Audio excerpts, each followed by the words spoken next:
Eu salvo os irmãos com a paz do Senhor Jesus. Toda honra, toda glória, toda adoração pertence ao nosso Deus. Eu quero convidar você que está nos assistindo através da rede social, através do YouTube, do canal da igreja, a curvar a sua cabeça e aclamar ao nome daquele que vive para sempre. Amantíssimo Deus e eterno Pai, Pai do nosso Senhor e Salvador Jesus Cristo, nós queremos te agradecer pela noite que passou e pelo dia de hoje. Senhor, nós te pedimos que o Senhor venha de encontro a cada coração nesta manhã que está assistindo essa escola dominical. Senhor, fala conosco, ensina-nos a tua palavra, sê com a tua igreja, pelo poder que há no nome de Jesus, e quem crê diga amém. Querido, a lição desse trimestre que nós estamos estudando é ser um verdadeiro cristão. E a lição a qual nós vamos estar abordando nesse dia de hoje é a lição de número 6, e ela tem como título o crescimento ideal. Quando nós falamos de crescimento, nós estamos abordando em duas áreas: o crescimento não só físico, mas o crescimento espiritual. Observe que uma criança, ela vai crescendo gradativamente, e quando ela começa a crescer, o alimento dela vai mudando. Primeiro se começa com leite, depois nós vamos engrossando isso aí, vamos melhorando. Assim é o crescimento espiritual na presença daquele que vive para sempre.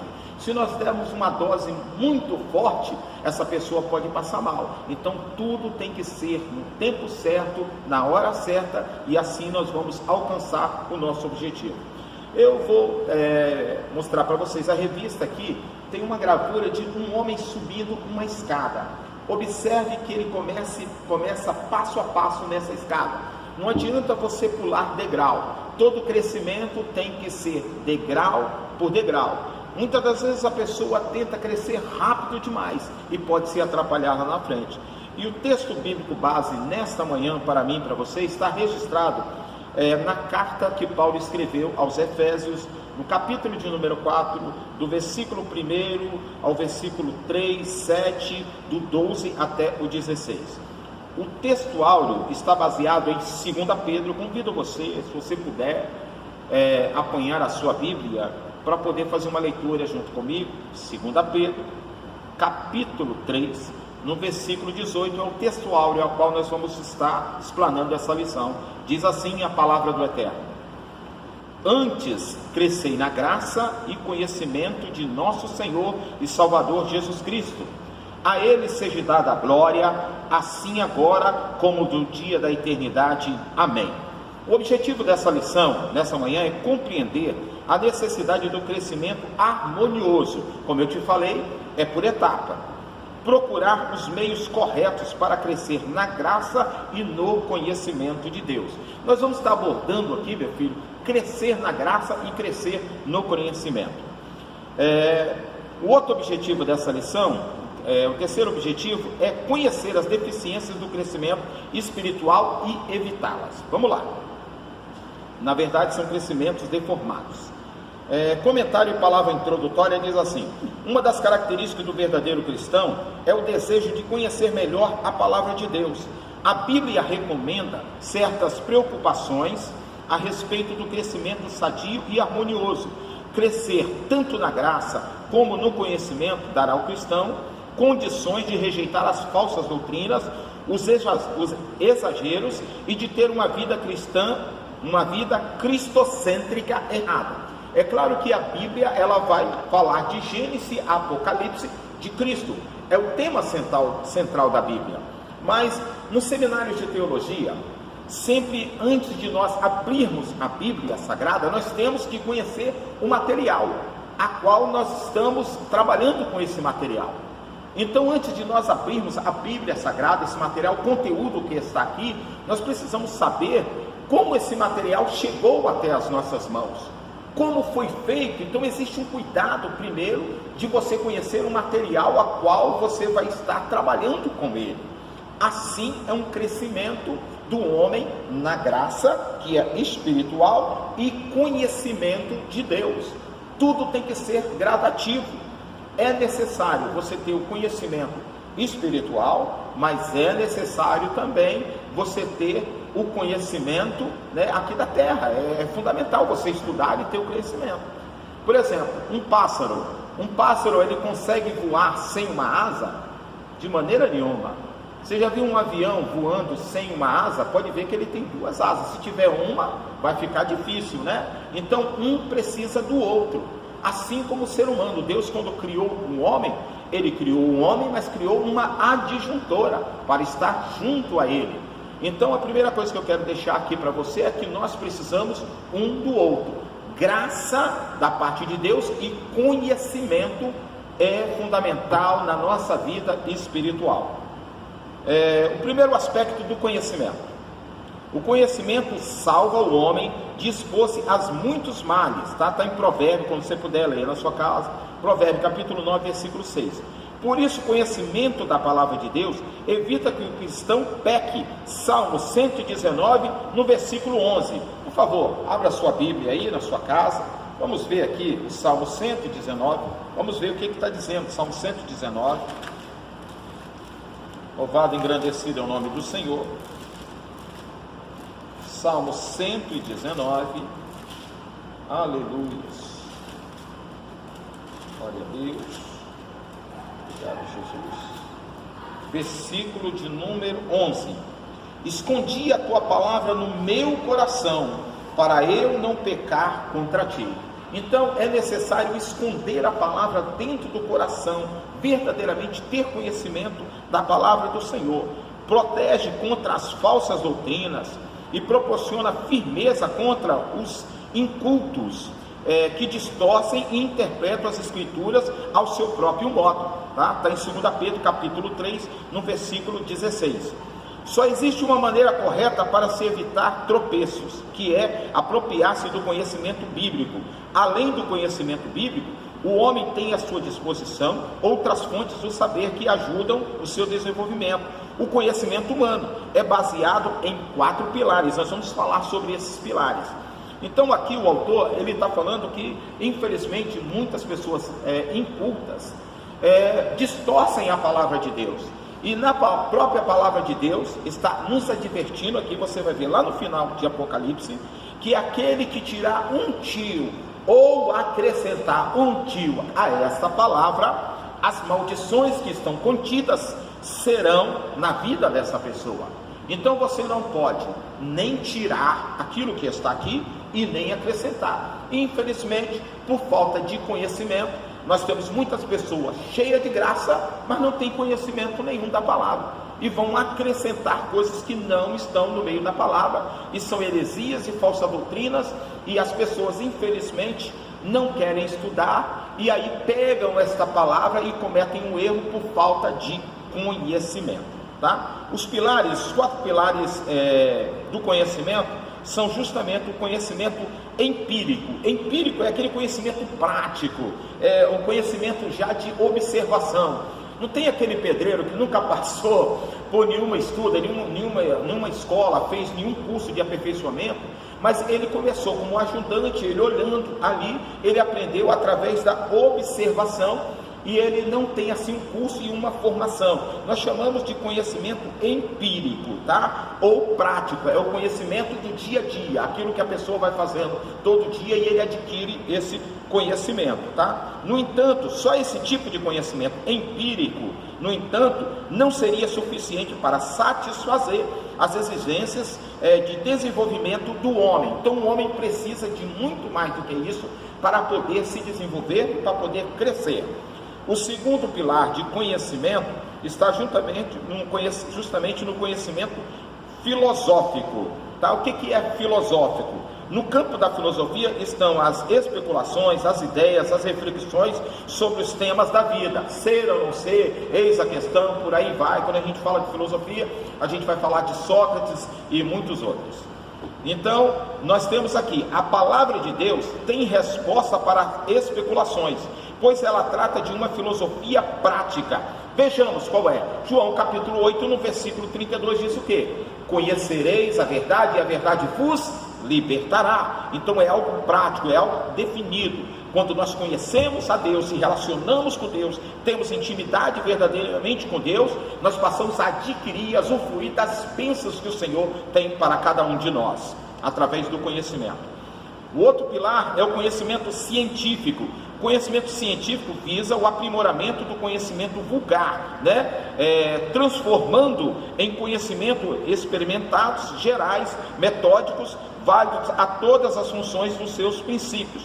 Uma das características da verdade científica é que ela está sujeita a mutações por meio de constantes experimentos, Então, quando a gente fala do conhecimento científico, por exemplo, existem algumas indagações nos nossos meios e das pessoas que não conhecem a Deus, e por isso estamos abordando os pilares de conhecimento, que quando se fala que o Senhor nosso Deus abriu o Mar Vermelho, as pessoas querem uma comprovação, e querem uma comprovação científica, e já passou isso aí, nós já vimos através de meio de comunicação, através da televisão, que foi colocado um ventilador, uma bacia de água, e esse ventilador muito forte foi ligado, e o vento tão forte tinha força para abrir a água. Então, verdadeiramente, eles descobriram que através da ciência, através de pesquisa, que era possível, realmente foi possível, foi comprovado que Deus, verdadeiramente, através do seu poder, abriu o Mar Vermelho. Isso é para aquele que crê, é lógico. O outro pilar de conhecimento está no conhecimento teológico. O que é teologia, pastor? É o estudo de Deus, na verdade, é o estudo da palavra de Deus, Então, é o conhecimento adquirido sobre Deus e que está relacionado a Ele. É obtido a partir de duas fontes. Quais são as fontes? A busca de informação pelo intelecto, lendo e estudando de forma sistemática a Bíblia, bem como pesquisando e frequentando os cursos bíblicos. É fundamental, você que pode, faça um curso. Você que pode, faça um curso de teologia, um curso básico, médio ou avançado. É fundamental. Mas muitas pessoas podem pensar: eu não preciso de teologia para conhecer Deus. Você vai conhecer Deus pela metade. Muitos conhecem Deus de ouvir falar. Vocês estão lembrados do que Jó falou? Entenda o que Jó falou no capítulo 42, lá no final de Jó. Eu te conheci por ouvir, mas agora os meus olhos te veem. São experiências adquiridas com o verdadeiro Deus.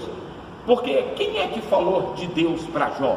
Alguém falou de um Deus todo-poderoso. Aí no final da vida dele, quando ele passou por todas as lutas, que muitas das vezes nós pregamos sobre Jó, e nós temos que entender o sentido da palavra, o que Jó estava dizendo. Olha, eu te conheci porque alguém falou de Deus. Talvez eu estou falando para alguém que alguém falou de Deus para você. Mas é necessário você passar por uma experiência.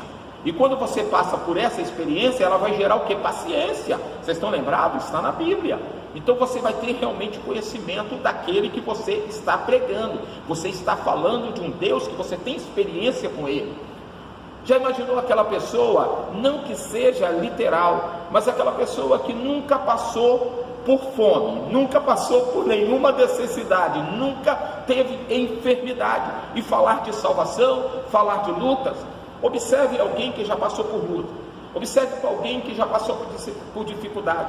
Talvez eu estou falando para alguém que morava numa casa onde tinha goteira, mas hoje você mora numa casa muito boa, porque você passou por essa experiência. Você tem como falar de Deus com autoridade, de um Deus que você o adorava desde o começo, quando a casa ainda pingava, mas continua adorando a Deus no seu apartamento, lá na sua casa, no seu sítio, aonde for. Você tem certeza que esse Deus continua suprindo a sua necessidade para a honra e glória do Senhor Jesus.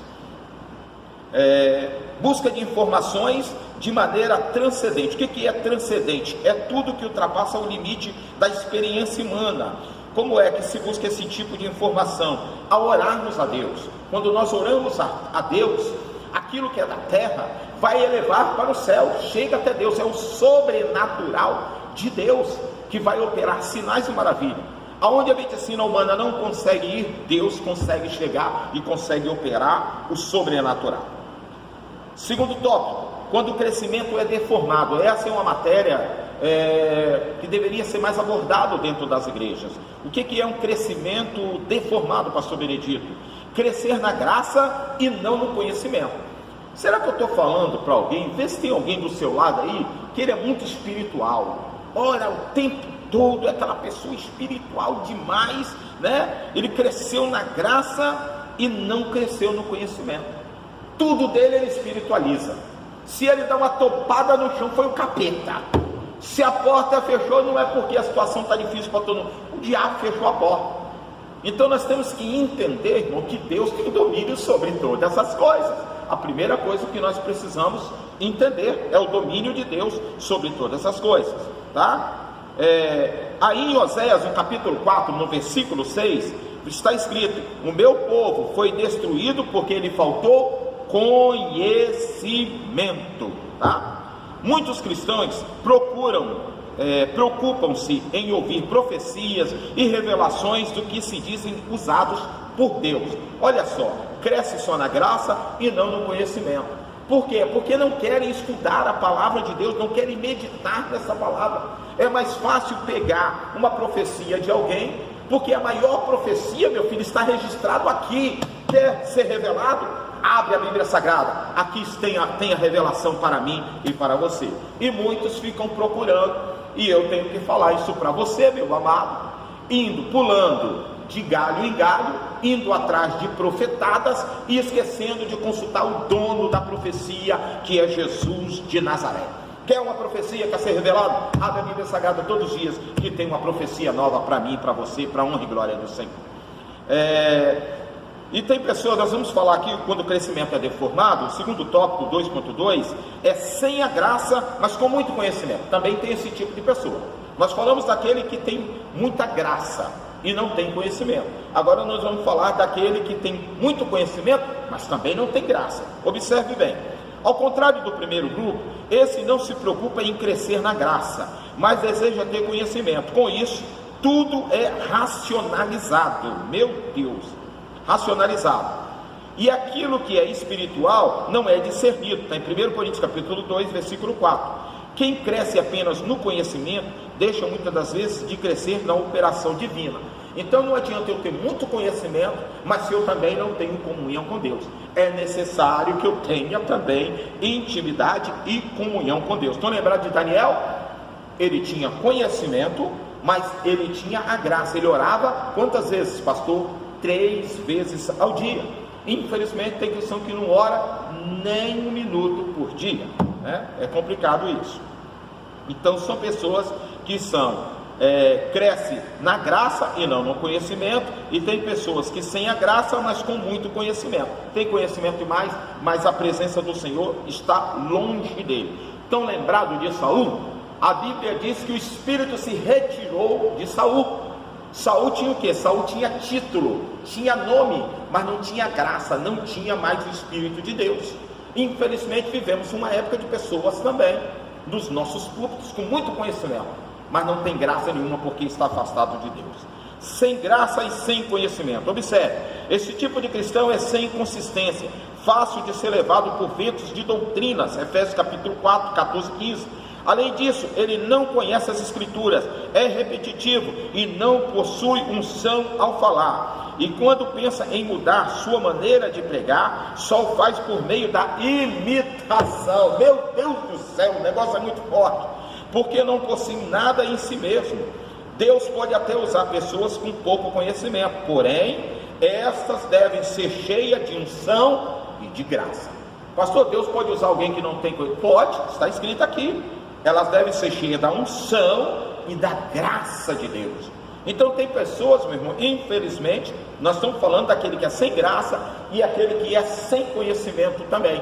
São imitadores. O que mais nós temos hoje em dia, nos púlpitos da igreja, dentro da igreja, são pessoas que imitam outras pessoas. Hoje em dia qualquer um pode ser pregador. Vai na internet, pega uma mensagem pronta, lê a mensagem todinha, mas não tem graça e não tem conhecimento. A mensagem ainda continua sendo revelada. A única coisa, meu filho, que não muda é o nosso Deus. Ele continua sendo o mesmo. Quer adquirir unção, quer adquirir poder, leia a palavra de Deus, que Ele vai te revelar. Todo dia tem uma revelação nova para você. Vamos lá, estamos terminando. Crescer para identificar-se com Cristo, crescendo na graça. O conhecimento é a porta para a graça. Mas o que é graça? Na graça, o que significa na verdade? Significa graça no grego, é charis, é caracterizado por um favor espontâneo e merecido. Todos nós sabemos que graça é favor e merecido da parte de Deus, tá? 3.1.1, a essência da graça é o amor. Sem o amor não tem. O amor cobre todas essas coisas. O amor é a mais sublime das virtudes. Ele chega vagarosamente ocupando lugar aos poucos e cresce à medida que encontra as condições necessárias. O amor muda a maneira de pensar e de agir do cristão, ao mesmo tempo que vai aprofundando suas raízes no coração dele. Paulo foi então enfático quando deu aos coríntios a receita do verdadeiro amor, exaltando as qualidades que existiam nele. Isso é fundamental, tá? Crescendo no conhecimento. Um aspecto importante do cristão é o desejo de buscar o conhecimento. Oséias capítulo 6, versículo 3, leia na sua casa quando você tiver um tempo. Conheçamos e prossigamos em conhecer o Senhor nosso Deus. É fundamental para nós. Que Deus em Cristo Jesus continue abençoando a vida dos irmãos. Todo crescimento, meu irmão, é gradativo. Não pule etapa. Comece a caminhar lentamente, mas não pare de caminhar, porque foi isso que Deus fez com o povo no deserto. Durante 40 anos o povo foi caminhando, e Deus foi provando aquele povo, e eles foram adquirindo conhecimento de Deus. Deus abençoe a vida dos irmãos em Cristo Jesus. Querido, esse mês de outubro, durante todo esse mês, o nosso propósito é de orar e jejuar pelas nossas igrejas e congregações, e principalmente pelas nossas crianças e pelos nossos jovens. Nesse mês de outubro, no dia 17, inclusive, quero fazer um convite a você, nós estaremos comemorando 56 anos de fundação dessa igreja e 36 anos da Congispe, que é a festa dos jovens da Igreja do Caminho Pentecostal.